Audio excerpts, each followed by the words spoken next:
Assalomu alaykum, kanalimizga obunachilari, bizni kuzatib borayotgan aziz muxlislar, so'nggi kunlarda ijtimoiy tarmoqlarda Jasmin Trans nomi bilan tanilgan Muzaffar Rahimov haqida internet tarmog'ida ko'plab mish-mishlar, yolg'on, bo'xton, har xil gap-so'zlar yuribdi. Bugun esa faqat rasmiy xabarlar bilan tanishamiz.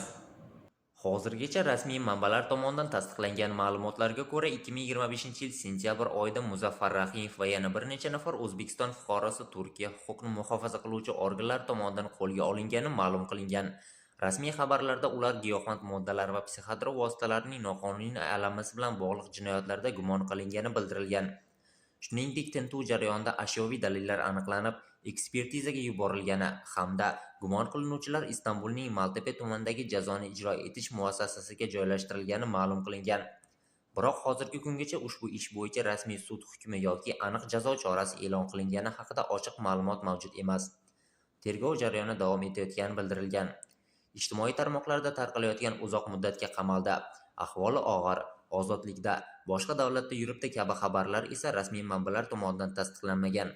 Mazkur ma'lumotlar hozircha mish-mish va taxmin sifatida baholanadi.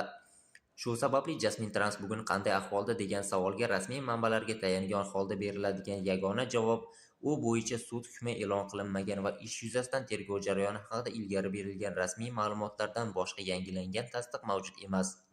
Fuqarolardan tasdiqlanmagan xabarlarni tarqatmaslik va faqat rasmiy manbalarga tayanish so'raladi. Vaziyat yuzasidan yangi rasmiy xabar e'lon qilinsa, bu haqda albatta qo'shimcha ma'lumot beriladi.